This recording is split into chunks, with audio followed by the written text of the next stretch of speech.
Bonjour à tous, bienvenue dans ce webinaire sur les tendances 2026 pour optimiser votre stratégie de consentement.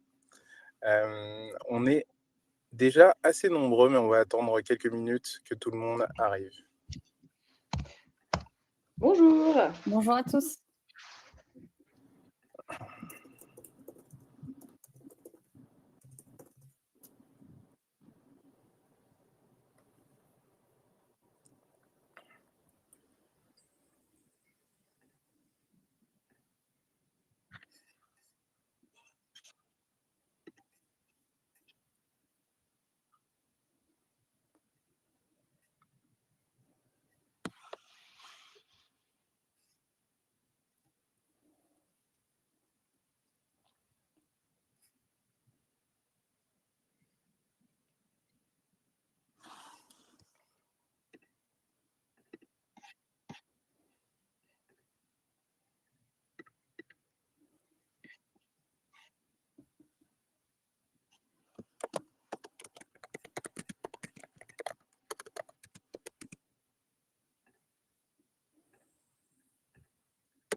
On va attendre peut-être encore une minute.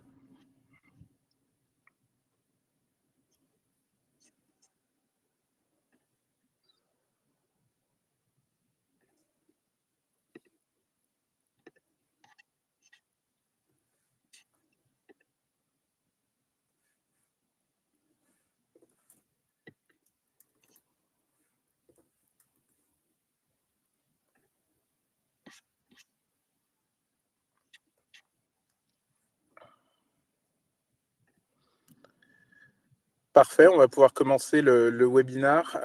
Donc, merci à tous de prendre du temps aujourd'hui pour passer une heure avec nous sur les tendances 2026 pour optimiser les stratégies de consentement.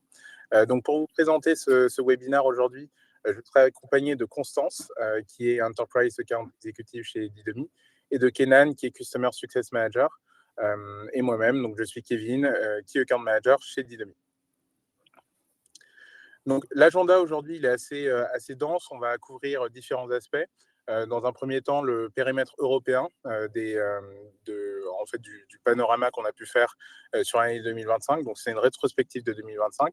On va faire ensuite un zoom sur la partie française pour que vous ayez des données exclusives qui ne sont d'ailleurs pas présentes dans notre benchmark 2026. Et ensuite, quelques recommandations et bonnes pratiques qui seront présentées par Kenan. Lors de ce webinaire, et si vous avez des questions, n'hésitez pas, vous avez un chat qui est disponible directement en bas, donc n'hésitez pas à poser toutes vos questions dans le chat. Et à la fin de la présentation, on va vous envoyer les slides, donc ne vous en faites pas pour ça, vous recevrez le deck et des informations complémentaires. Donc s'il y a des besoins là-dessus, comptez sur nous pour y répondre. Alors, on va commencer par le panorama et surtout pourquoi Didomi présente ce benchmark chaque année. Donc, depuis 2022 à peu près, Didomi présente ce benchmark pour donner en fait une idée au marché de quels sont les taux de consentement. On est aujourd'hui les seuls à proposer cette vision-là. C'est lié à deux choses. Le premier axe qui est important chez Didomi, c'est la conformité. Donc, on veut que vous soyez en conformité avec les différentes réglementations auxquelles vous êtes exposés. Le deuxième axe, c'est qu'on considère que l'expérience utilisateur, elle est vraiment au cœur des réflexions autour de la privacy. Et donc, il est très, très important pour nous de vous proposer des expériences utilisateurs qui performent bien pour vous permettre à la fois d'être en conformité, comme je l'ai évoqué, et en même temps de tirer parti des optimisations qui sont rendues possibles par la plateforme Didomi. Alors pour commencer, donc, comme je l'ai évoqué, on va commencer sur le périmètre européen. Donc toutes les données que vous allez voir sont vraiment des données présentées au niveau européen. Ensuite, on passera à la dimension française avec Constance, mais sur la première partie, c'est vraiment des données européennes. Donc peut-être un rapide rappel des différentes définitions pour que tout le monde soit au même niveau sur ces points-là. Donc on a 3 taux qu'on va vous présenter lors de ce benchmark. Le premier qui va être important, c'est le taux d'opt-in. Alors le taux d'opt-in, c'est la part des utilisateurs qui ont accepté sur la totalité des utilisateurs qui ont vu la notice. Donc on va vraiment regarder les acceptations sur la totalité de l'audience qui est exposée. Le taux de consentement, c'est les personnes qui ont accepté sur ceux qui ont vu la bannière. Donc, c'est, on va dire, un périmètre plus restreint d'utilisateurs, parce qu'on a des utilisateurs qui ont vu la bannière mais qui n'ont pas fait de choix. Donc, le taux de consentement, c'est vraiment ceux qui ont fait un choix positif sur ceux qui ont interagi avec la bannière. Et le taux de non-choix, c'est les personnes justement qui n'ont pas interagi avec la bannière, qui ont vu la bannière s'afficher, mais qui sont partis pour X ou Y raison du site. Et donc, on n'a pas de conversion de ces personnes-là. Donc, ces trois taux-là, ils sont vraiment très importants et ils vont structurer aujourd'hui la présentation qu'on va vous faire. Alors, on voit globalement que depuis 2022, hein, la date de la mise en place du benchmark, on a des taux qui sont relativement linéaires dans le temps. Il y a des évolutions assez mineures, mais globalement, on voit que les taux de consentement au niveau européen sont très stabilisés. Et on va pouvoir entrer un petit peu plus dans le détail avec cette cartographie européenne qui vous donne un peu une idée de l'évolution de ces taux entre 2024 et 2025. Donc, ce qu'on constate concrètement, c'est qu'en Europe de l'Est, on a des taux de consentement qui ont tendance à évoluer positivement. On a des taux de consentement plus importants en Europe de l'Est en 2025 qu'en 2024. Alors qu'en Europe de l'Ouest, on voit plutôt une légère baisse de ces taux de consentement, même s'ils restent à un très bon niveau. On voit une légère baisse qui s'opère. Et on fera un focus, comme je l'ai évoqué tout à l'heure, sur la France pour vous donner plus d'informations.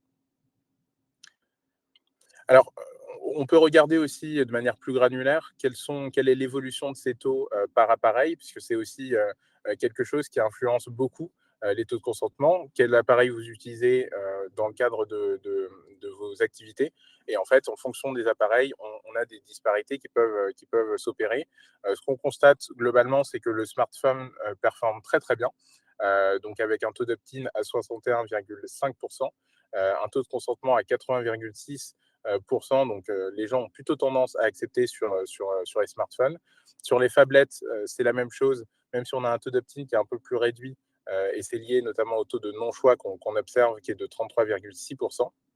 Et sur le desktop, hein, vraiment le device le plus commun pour la plupart d'entre vous, on est à 77,8% et 58,8% sur la partie opt-in, taux d'opt-in.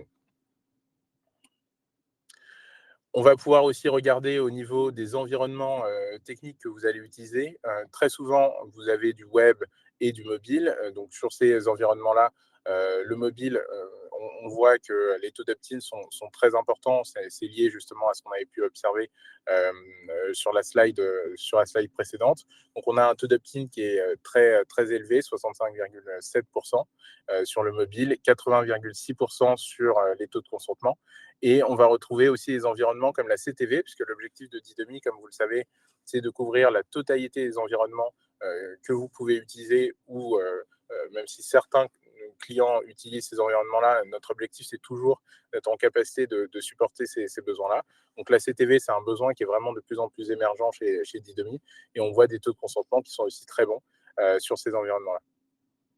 Alors, ce qui est important à bien avoir en tête aujourd'hui, c'est que les taux de consentement peuvent être maintenus grâce à des mécaniques telles que le cross-device, donc le fait de partager le consentement entre plusieurs devices. On va évoquer ces sujets-là tout à l'heure avec Constance sur la partie française.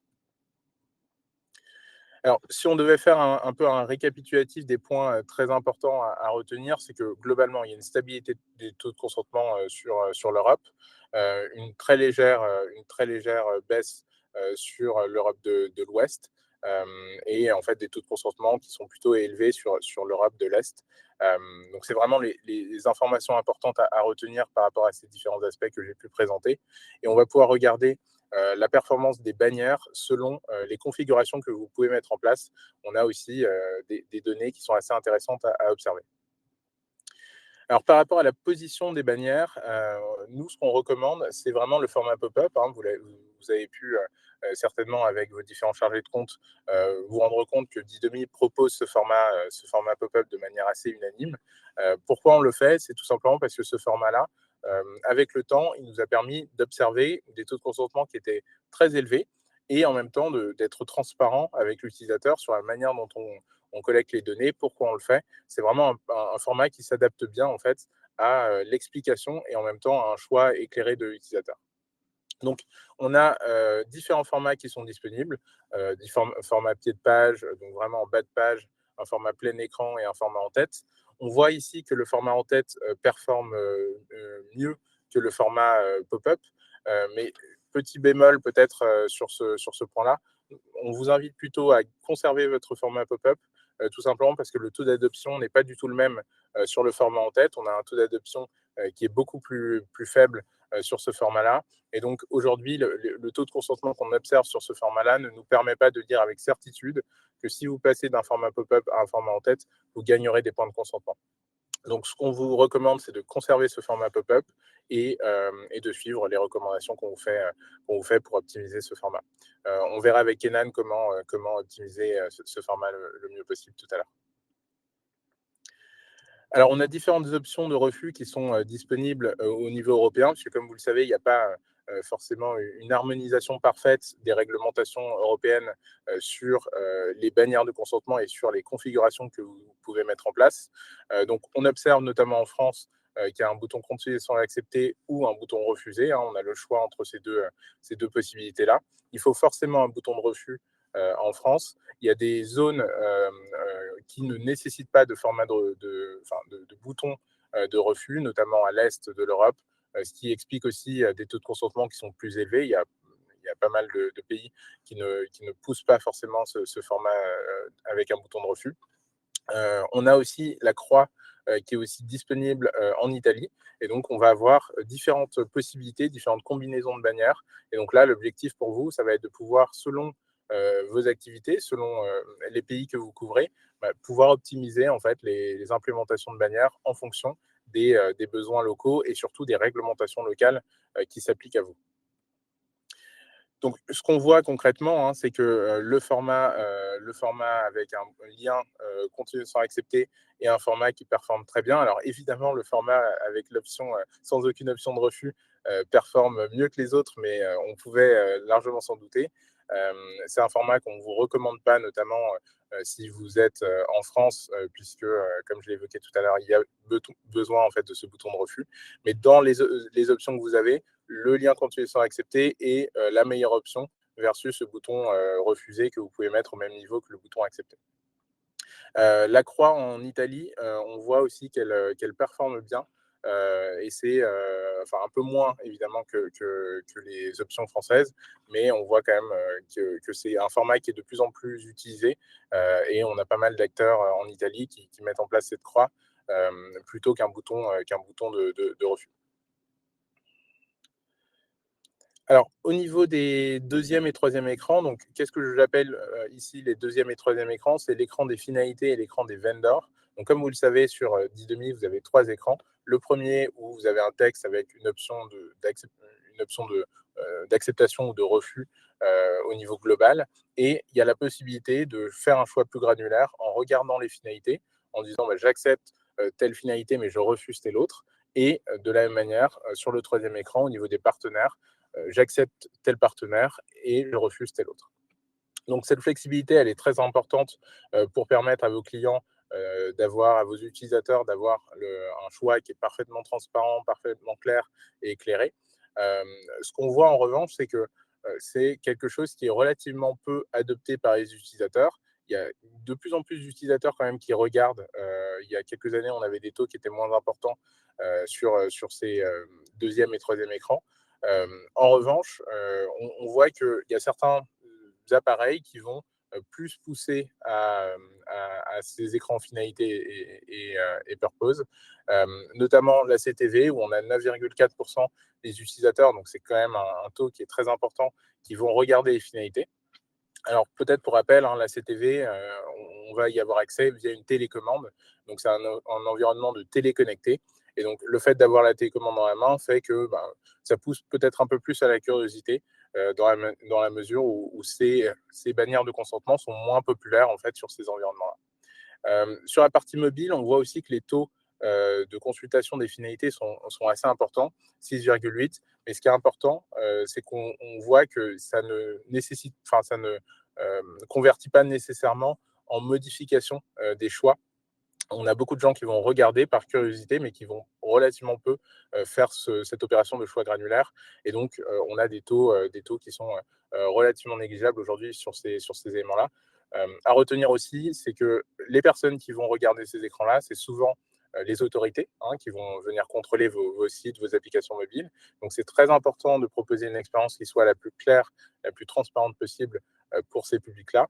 Et vous avez également des clients qui sont soucieux de la privacy, qui vont être amenés à regarder ces éléments-là et peut-être à vous faire des demandes par la suite pour bien comprendre comment les données sont collectées. Et donc, c'est vraiment des expériences à ne pas négliger. On vous proposera tout à l'heure, notamment avec Kenan, d'organiser les finalités en catégories. C'est une bonne pratique qu'on propose à nos clients. Alors, on va passer à la dimension framework et signaux et normes. Alors, qu'est-ce qu'on appelle des frameworks? Donc, des frameworks, c'est des rassemblements d'acteurs qui vont décider de mettre en place des règles pour la collecte du consentement. On a notamment l'IAB au niveau global qui a mis en place ce qu'on appelle le GPP, donc le Global Privacy Protocol, qui va permettre de collecter les consentements en accord avec les différentes normes IAB au niveau mondial. Ce qu'on voit, c'est que globalement, sur la partie RGPD, on a une adoption qui est relativement faible. En revanche, aux États-Unis, puisqu'on a ce benchmark qui est aussi proposé au niveau américain, on fait un volet européen, mais il y a également un volet américain, on voit qu'il y a de plus en plus d'adoption de ces normes GPP au niveau américain. Et donc, c'est intéressant à observer puisque ça peut avoir demain des incidences sur le marché européen avec une consolidation peut-être d'un certain nombre de frameworks autour de ces enjeux globaux. On voit également avec le Google Consent Mode qu'il y a une forte adoption sur l'année 2025. Donc entre janvier et fin 2025, on a une multiplication par plus de 3 des clients qui utilisent le Google Consent Mode.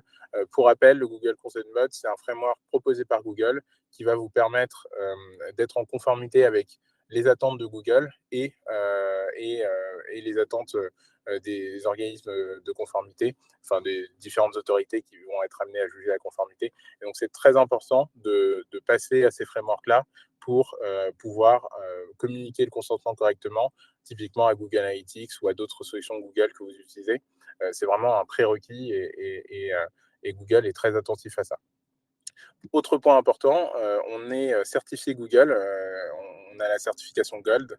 Donc ça, c'est très important pour nous et c'est un effort permanent qu'on fait chez Didomi pour maintenir ces standards de qualité qui sont fondamentaux pour nos clients. Et on développe de plus en plus de frameworks avec notamment Amazon et d'autres pour justement vous permettre, Microsoft, pour vous permettre en permanence de respecter ces exigences des GAFAM. Donc les points à retenir, ils sont de deux ordres. Le premier, c'est le fait que la bannière pop-up est un format qu'on considère toujours comme étant très pertinent chez Didomi, et donc on vous recommande de conserver ce format. Et la deuxième dimension, plus en termes de vision, qu'est-ce qui va se passer dans les années à venir? On pense qu'il y aura vraiment une consolidation autour d'un certain nombre de frameworks, et donc c'est important de pouvoir bien les comprendre et bien les appréhender dès maintenant pour se préparer à cette consolidation qui, à coup sûr, arrivera dans les prochaines années. Je vais laisser la parole à Constance pour le zoom sur les spécificités du marché français. Oui, merci beaucoup, Kevin. Et donc, bonjour à tous et merci beaucoup d'être avec nous aujourd'hui. Donc, pour ma part, je vais me concentrer sur le marché français. Alors, je ne vais pas tout vous révéler parce que c'est assez long, mais la bonne nouvelle, c'est que comme vous participez à ce webinaire, vous aurez l'occasion de recevoir le benchmark sur vraiment la France focalisé. Donc, ce n'est pas normalement un document qu'on sort et qu'on partage, mais vous aurez l'occasion de le recevoir avec toutes les infos et les statistiques sur la France. Parmi les informations qu'on voulait, vous partager et mettre en avant aujourd'hui, c'est, l'évolution du taux de consentement et du taux d'opt-in en France qui, depuis, quelques années, s'érode. Alors c'est pas une grosse érosion, on parle de quelques points de pourcentage, néanmoins c'est notable et donc nous, c'est vraiment sur ça qu'on veut se concentrer aujourd'hui en essayant d'expliquer pourquoi on voit le taux de consentement et le taux d'opt-in en France, doucement mais sûrement, baisser chaque année. On a 2 explications pour ça, chez Didomi.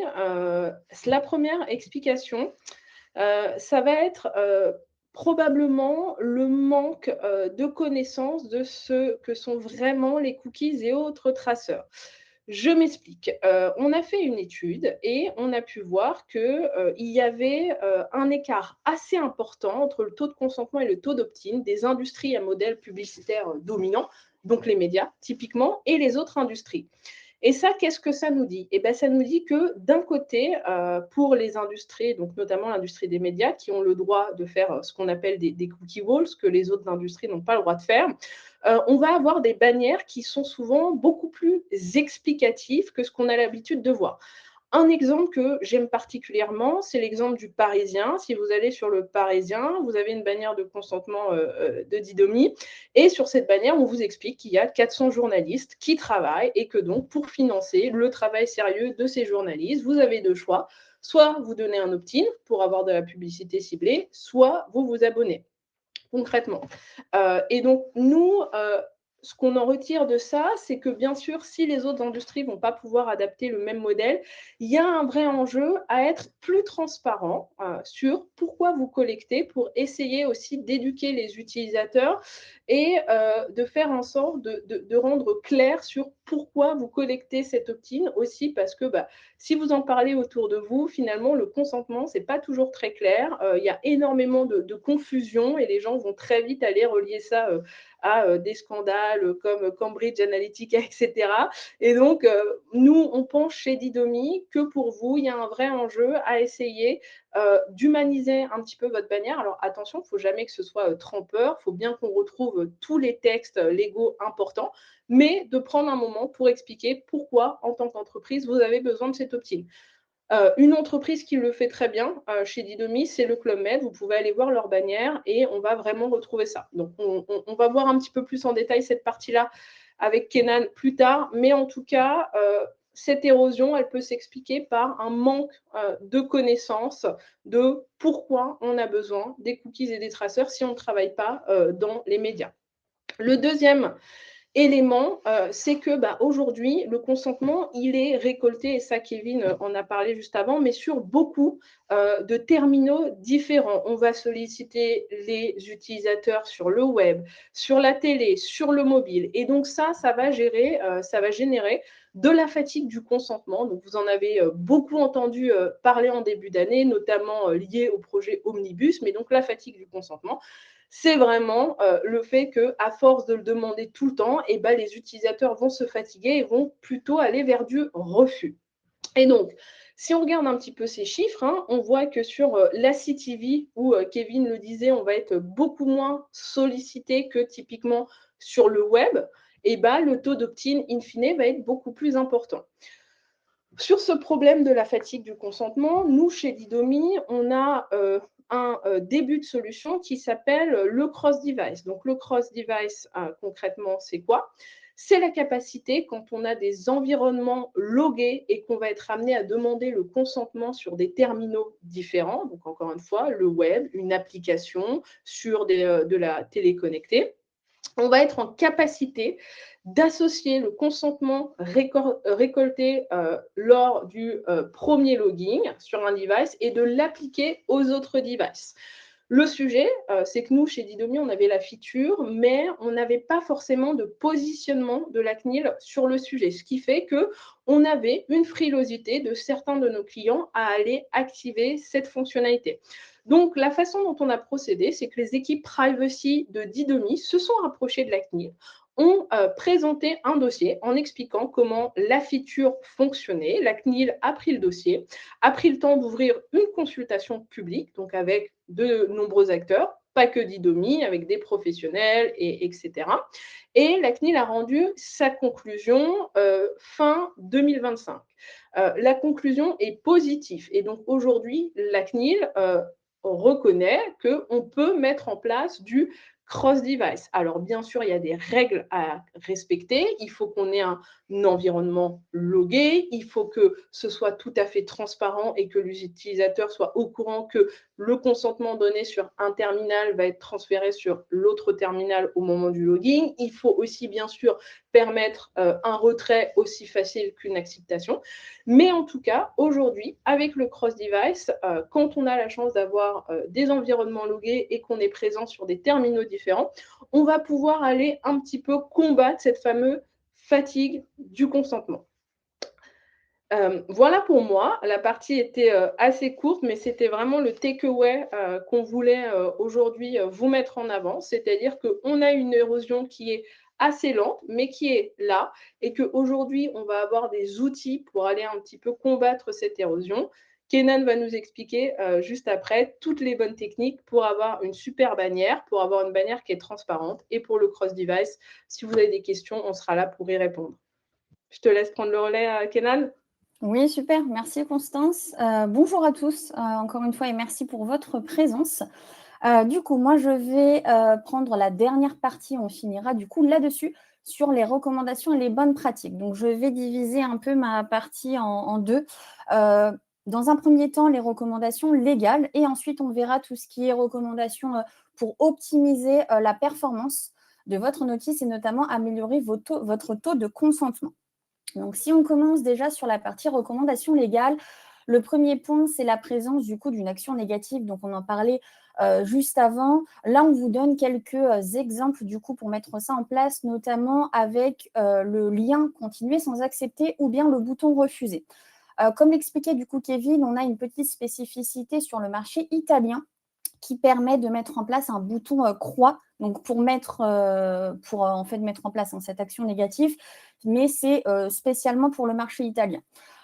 Nous, ce que l'on recommande globalement chez l'ensemble de nos clients, toute industrie confondue, c'est de mettre en place le lien continuer sans accepter plutôt qu'un bouton refuser. Pourquoi ? Parce qu'en fait, on remarque un des meilleurs taux de consentement dans ce cas-là. Petite chose quand même à garder en tête, c'est sur le continuer sans accepter, en fait, c'est une option qui reste toujours toléré et conforme pour la CNIL, mais qui reste sous surveillance. Pourquoi ? C'est qu'en fait, la CNIL, elle ne remet pas directement en cause ce lien-là, la possibilité de mettre ce lien-là en place, mais c'est vrai qu'on remarque que dans ces dernières recommandations donc, de septembre 2024, sur les applications mobiles, les exemples qui avaient été fournis par la CNIL ne présentaient pas forcément cette option de continuer sans accepter. Donc, en fait, on pense que la CNIL pourrait tendre à revenir sur peut-être une recommandation de pousser un bouton refusé. Pour l'instant, il n'y a pas de guideline ferme et définitive. Donc, nous, d'expérience, on recommande toujours de mettre en place ce lien-là, continuer sans accepter.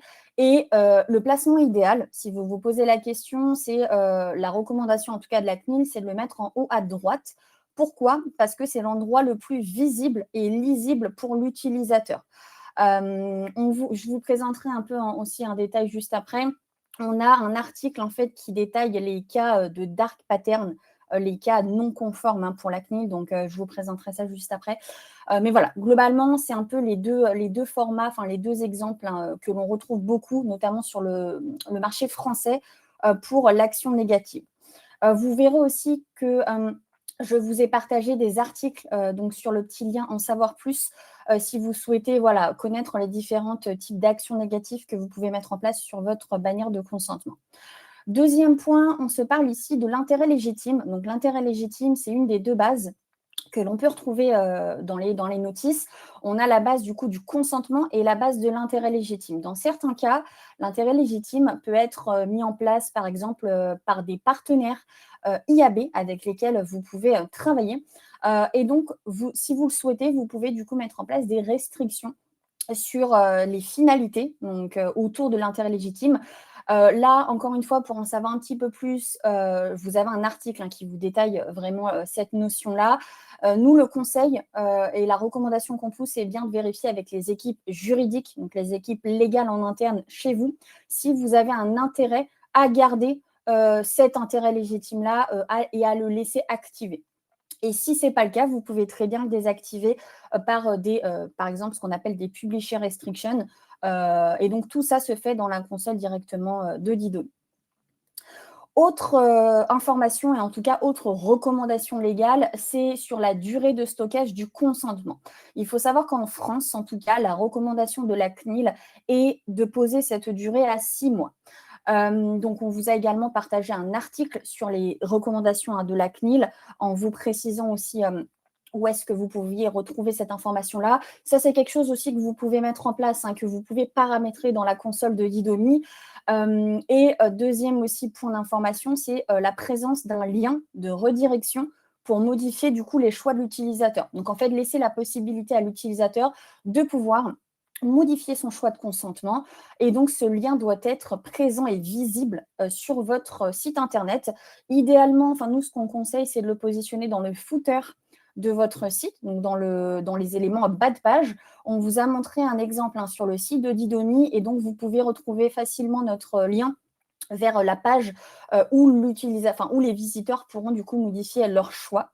Et vous avez également ici un screen de l'étape en fait du code que vous pouvez copier-coller en fait de la console de Didomi à votre site web. Et donc on vous a également précisé l'étape en tout cas où se trouve le code que vous pourriez du coup copier-coller. Autre élément de recommandation légale, et Kevin en parlait tout à l'heure, c'est le framework TCF de l'IAB. Donc, Kevin en parlait tout à l'heure. Globalement, en fait, l'IAB, c'est un groupement en fait d'acteurs média publishers qui ont créé en fait un framework TCF. Donc, c'est un langage commun qui permet d'avoir des directives et des règles communes de récolte, de collecte et de transmission de la donnée. Dès lors que vous activez en fait ce framework TCF, donc si vous travaillez en fait avec des partenaires qui font partie de ce framework-là, vous devez respecter certaines guidelines, certains éléments. Un des éléments là qu'on mentionne, c'est le fait de respecter un template de texte. Donc par exemple, si vous activez l'IAB, sur votre bannière, vous avez un texte. Et donc, ce texte-là, l'IAB, en fait, a créé un modèle à respecter. Donc, ça, c'est une des guidelines.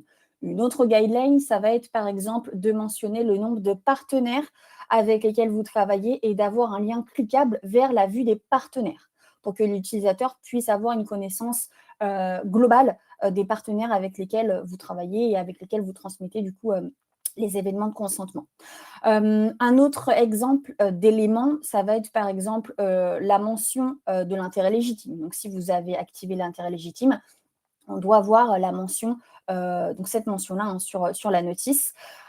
Et là, on vous a mis un petit exemple pour vous montrer du coup dans la console de Didomi où est-ce que vous pouvez du coup avoir accès à ce template de texte. Et donc, vous verrez, donc c'est au niveau de la first layer. Donc, on appelle ça la first layer, c'est la première vue de la notice.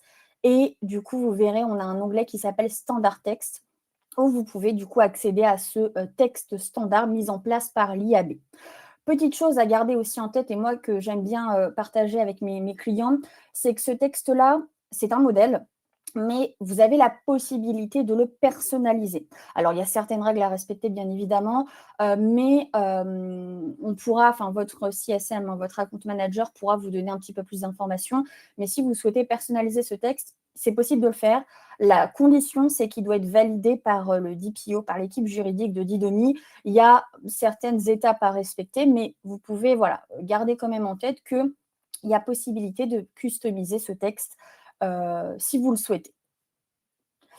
Et enfin, ici, sur la partie recommandations légales, c'est un petit exemple de bannière de consentement pour la France. Donc, on vous a partagé quelques ressources utiles, notamment sur les recommandations de la CNIL et les quelques guidelines autour des cookies. Donc, ce qu'on remarque, on remarque les principaux éléments qu'on retrouve dans une bannière. Donc, on a le lien « Continuer sans accepter » en haut à droite. Comme vous pouvez le voir, il est souligné avec une flèche, donc c'est un élément qui est lisible, il est en gras, on le voit. Donc ça reste lisible et visible pour l'utilisateur. On a ensuite un texte avec la mention du nombre de partenaires et le lien cliquable vers la liste des partenaires. Et ensuite, vous avez juste en dessous du texte ce qu'on appelle des stacks. Donc en fait, c'est le groupement de finalités. Et c'est en fait cet exemple-là que je vous montre, c'est typiquement l'exemple d'une bannière qui a activé l'IAB. Donc c'est pour vous montrer un peu dans le cadre de l'intégration de l'IAB, quels sont les éléments que vous devez faire apparaître sur votre notice. Ensuite, on voit du coup la liste des partenaires, donc voir nos partenaires juste en dessous. Et ensuite, on a les boutons en savoir plus et le bouton accepter. Donc, on retrouve globalement l'ensemble des éléments qu'on attend d'une notice. Bien évidemment, là, c'est un exemple dans le cadre de l'activation d'IAB. Après, si vous avez besoin de recommandations plus précises et plus spécifiques à votre format, je vous invite du coup à contacter votre CSM, donc le Customer Success Manager. C'est lui qui pourra vous aider sur la partie opérationnelle et recommandations. Sur la partie optimisation de la performance. Donc là, l'idée, on va passer un peu en revue les différentes recommandations qu'on a pour notamment améliorer votre taux de consentement. Premier élément, c'est sur le format d'intégration. Comme l'expliquait Kevin au début, nous, le format qu'on recommande, c'est le format pop-up. Toute industrie confondue, c'est vraiment le format qui permet d'améliorer les taux de consentement. Pourquoi? Parce que c'est un format qui est bloquant. Donc, en fait, c'est un format qui bloque la navigation de l'utilisateur. C'est-à-dire que l'utilisateur doit faire une action, doit interagir avec votre bannière pour pouvoir accéder à votre site. Donc, en fait, par défaut, vous aurez forcément plus d'interactions et donc potentiellement un meilleur taux de consentement. Donc, vous voyez le petit exemple juste ici sur mon screen. Et en dessous, vous avez un deuxième format qu'on appelle le format bad page, qui est aussi un format qu'on utilise, qu'on retrouve chez nos clients, mais en bien moindre adoption. Donc, le format le plus adopté, comme expliquait Kevin tout à l'heure, c'est le format pop-up. Et donc, pour illustrer mon propos, là, je vous ai donné un petit peu de chiffres. Donc, globalement, c'est le format pop-up qui est le best performer, sur lequel on voit les meilleurs taux de consentement. Et donc là, je vous montre un petit peu la différence entre le format pop-up, du coup, où le consentement est requis. On remarque que le taux de no choice, ou le taux de non-choix, est compris entre 17 et 30%. Alors, la différence varie en fonction de l'industrie, globalement. Mais voilà, on a cette moyenne-là de taux de no choice. Et quand on passe sur un format où le consentement est optionnel, donc lorsque c'est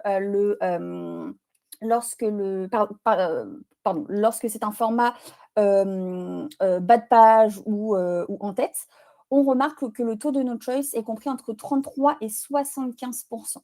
Donc là, on remarque bien qu'on a un taux de no choice qui augmente entre plus 16 et plus 45%, 45 points. Donc, il y a quand même une différence significative entre l'impact du format sur le taux de no choice.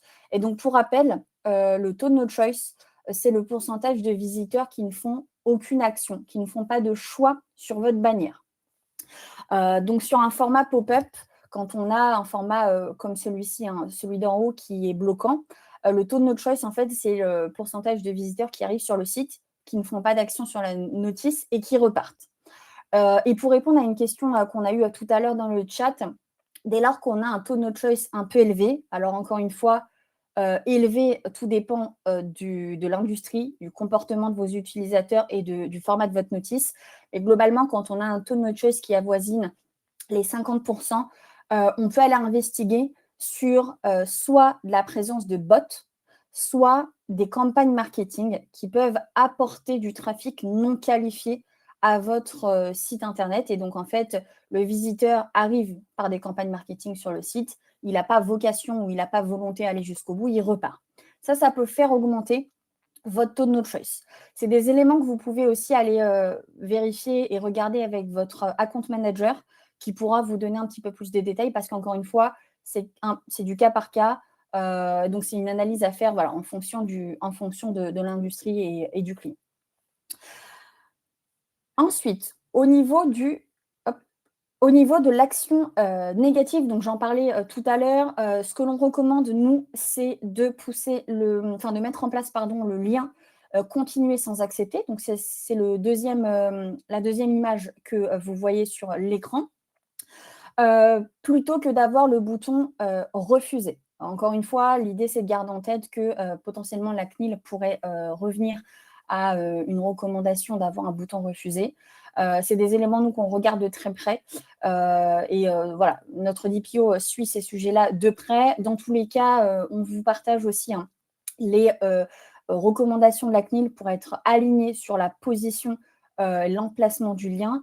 Et le blog, enfin l'article de blog dont je vous parlais tout à l'heure, et notamment, est présent ici, sur les cas de dark pattern. Donc, en fait, ce sont les cas qui sont jugés non conformes pour la CNIL. Et donc, on vous a édité en fait un article de blog qui résume un peu tous ces cas non conformes. Donc, par exemple, un cas de non-conformité, ça va être de positionner le lien, par exemple, à ce qu'il soit volontairement moins lisible pour l'utilisateur. Donc, si par exemple, votre lien est sorti de la bannière, donc en dehors de la bannière, qu'on a diminué la couleur, qu'on ne l'a pas souligné, voilà, qu'on joue sur la transparence aussi du lien, de la police, de la taille, etc.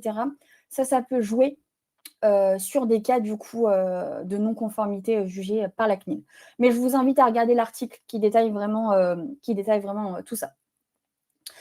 Autre exemple, là c'est aussi pour vous donner un peu plus de chiffres sur mon propos, donc par rapport aux statistiques, en tout cas au taux de consentement moyen que l'on observe, nous, chez nos clients, par rapport donc au lien continuer sans accepter, VS, le bouton refuser, on remarque qu'on a quand même 77% de taux de consentement positif en moyenne, VS 73, dès lors qu'on a un bouton refusé. Donc ça, c'est des données qu'on a collectées en environnement desktop, donc ordinateur, sur la période 2025, donc de janvier à décembre, et c'est une moyenne, toute industrie confondue. Donc après, bien évidemment, en fonction des taux, ça dépend en fonction de l'industrie, et c'est du cas par cas, mais c'est pour vous donner un peu un état global des choses. Autre élément du coup qu'on recommande, c'est de travailler le look and feel et le logo. Donc on en parlait au début de ce webinaire. L'idée, c'est vraiment d'aller plus dans de la personnalisation de votre notice. Et donc l'idée, comme vous pouvez le voir au travers de ces exemples-là, c'est toujours plus sympa quand on a une notice avec un logo déployé, un look and feel travaillé. Pourquoi? Parce qu'en fait, voyez un peu votre notice comme la porte d'entrée de votre site internet. Donc, c'est vraiment la première chose que l'utilisateur va voir dès lors qu'il arrive sur le site. Et quand je vous montrerai un exemple juste après, mais quand on a une notice qui est travaillée, qui est personnalisée avec un beau look and feel, tout en cohérence avec votre charte graphique, ça donne tout de suite plus envie et ça rassure aussi l'utilisateur. Un autre élément qu'on peut aller travailler, c'est un titre. Donc, un titre explicatif, un titre clair et rassurant. Donc là, on vous donne un exemple sur la seconde image. Le fait d'ajouter un titre à la notice, c'est aussi une recommandation que l'on pousse. Tout ça, c'est des éléments que vous pouvez mettre en place dans la console de Didomi. Une fois qu'on a fait ça, une fois qu'on a travaillé le look and feel, le logo, le titre, on peut aller travailler le texte. Donc là, pareil, l'idée, c'est d'avoir un texte clair, concis et une police qui est harmonisée en tout cas, en cohérence avec votre charte graphique. Mais voilà, c'est des éléments aussi qui sont importants à prendre en compte pour avoir une notice complète et qui est personnalisée. Autre élément aussi, une fois qu'on a fait tout ça, c'est d'aller travailler le look and feel des boutons. Comme vous le savez, on a différents niveaux dans une notice. Donc, on a la première vue, on a la seconde vue, qui est la vue des finalités, et on a la troisième vue, qui est la vue des partenaires. Sur ces vues-là, l'utilisateur peut faire un choix granulaire, et donc il verra plusieurs boutons pour faire son choix. L'idée ici, c'est qu'on peut aller travailler on peut aller en fait travailler, la différenciation des couleurs, et le fait de mettre une différenciation légère dans les couleurs des boutons, ça permet d'améliorer l'expérience de vos utilisateurs et d'apporter une meilleure aussi lisibilité de la donnée. Et donc voilà, tout ça permet d'avoir une meilleure expérience au global, et c'est aussi une recommandation qu'on pousse généralement à nos clients. Une fois qu'on a fait tout ça, on peut aller un petit peu plus dans le détail. Et donc, Kevin en parlait au début de ce webinaire. On peut mettre en place des catégories. Alors, les catégories de finalité, c'est quelque chose que vous allez retrouver dans la seconde vue de la notice. Donc là, on vous donne un exemple sur une notice classique. Dès lors qu'on clique sur En savoir plus ou Learn more pour l'exemple qu'on a sous les yeux, on a la seconde vue. On a le second layer de la notice. Sur cette seconde vue, c'est la vue des finalités, en fait, ce qu'on appelle la vue finalité. Et on va retrouver, en gros, à quelle fin donc, est collectée et traitée la donnée sur votre site web. Sur cette vue-là, vous pouvez créer des catégories et vous pouvez du coup classer vos finalités par catégorie. Des exemples de catégories, ça va être par exemple marketing, advertising, essentiel, technique. Et donc, dans chacune de ces catégories, vous pouvez classer vos finalités et l'utilisateur n'aura plus qu'à cliquer sur la catégorie pour voir afficher l'ensemble des finalités associées à cette catégorie et donc faire son choix granulaire. Je vous ai également partagé une ressource utile pour en savoir un petit peu plus si vous souhaitez mettre ça en place sur votre notice. Et enfin, du coup, pour illustrer mon propos et vous donner un peu un exemple concret, on vous partage la notice de Monte Carlo Société des Bains de Mer, qui est un client en Didomi, qui a personnalisé sa notice. Pour la petite anecdote, Monte Carlo, du coup, Société des Bains de Mer, a mis en place un parcours utilisateur personnalisé. C'est-à-dire qu'en fonction de la page, la rubrique en fait, où l'utilisateur arrive sur le site, ils voient en fait un visuel de notice différent. Donc, par exemple, si l'utilisateur arrive sur la page Casino, le visuel que vous voyez ici à gauche de la bannière va se mettre à jour autour d'un univers Casino. Si l'utilisateur arrive sur des pages hôtels, le visuel se met à jour autour d'un univers plutôt hôtelier. Donc, il y a eu vraiment ce travail-là avec une agence qui a été faite pour personnaliser l'expérience utilisateur. L'idée, globalement, c'était d'améliorer l'expérience, mais également d'améliorer les taux de consentement derrière. Donc, comme vous pouvez le voir ici sur la bannière, on retrouve les éléments principaux qu'on attend d'une bannière. Donc, on a un logo, on a un titre, on a le texte qui est personnalisé avec des bullet points qui rend tout de suite la lecture beaucoup plus fluide et simple. Et on retrouve les boutons. Un bouton accepter, un bouton refuser et un bouton en savoir plus. Et on a du coup le visuel qui rend tout de suite l'expérience plus agréable. Là, encore une fois, pour le visuel, nous, ce que l'on recommande, c'est d'adapter le visuel à votre image de marque. Là, Monte Carlo a choisi ce type de visuel-là. On a également le Club Med que mentionnait Constance. Le Club Med a choisi un visuel avec plus humain. Parce que ça rentre aussi dans la charte graphique, dans l'image de la marque. Donc, le visuel est adapté, bien évidemment, à votre image de marque. Et vous pouvez retrouver l'étude de cas plus complète sur la slide en bas à droite.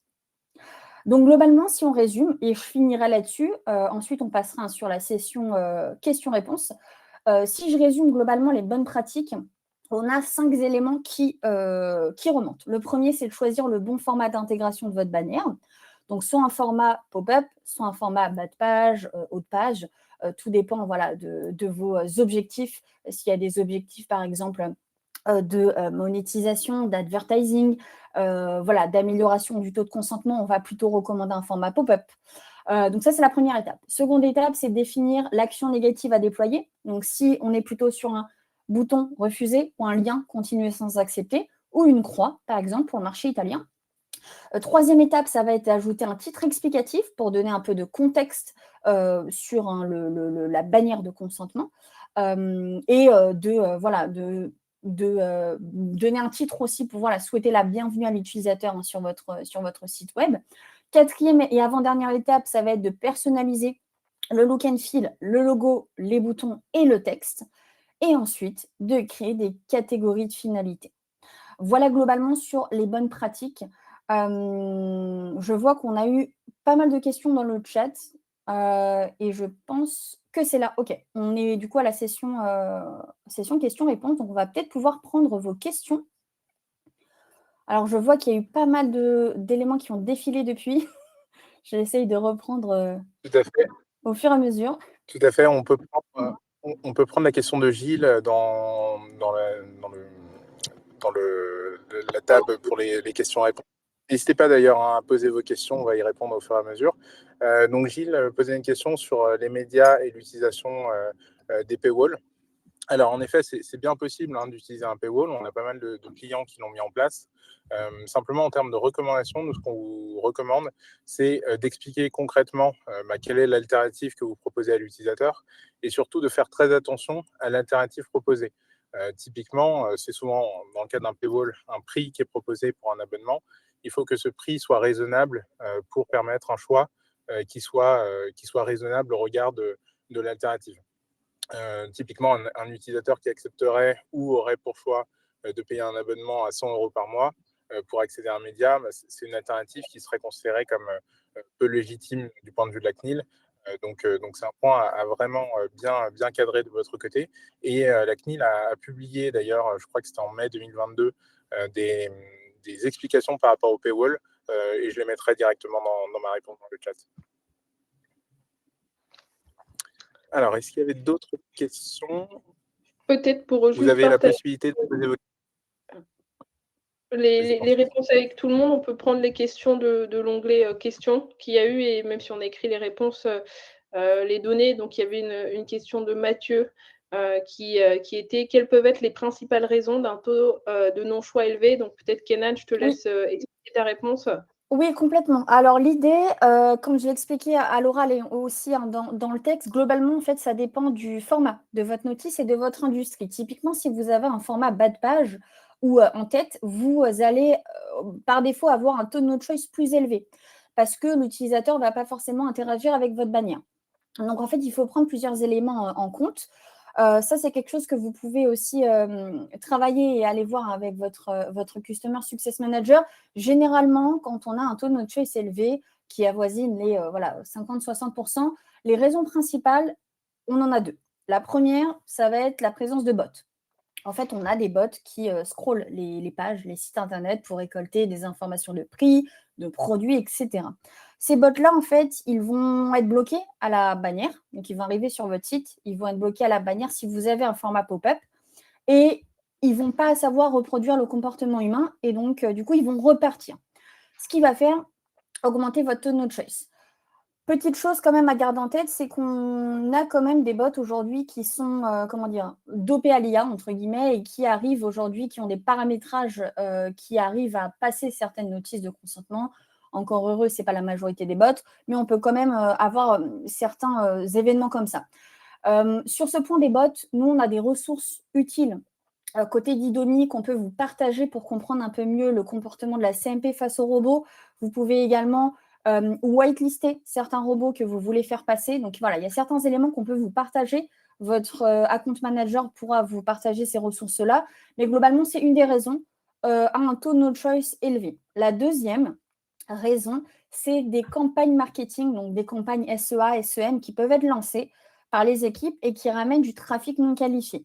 Donc là, globalement, c'est ce que j'expliquais tout à l'heure, c'est des personnes qui n'ont pas volonté à terminer sur le site web et donc ils arrivent sur le site, ils repartent directement ensuite. Donc c'est globalement les deux raisons que nous, on voit, mais encore une fois, c'est du cas par cas, donc il faudrait voir en fonction de l'industrie. Voilà, des fois, on a des taux de no choice de 30%, il n'y a rien d'alarmant et c'est des comportements normaux aussi qu'on remarque.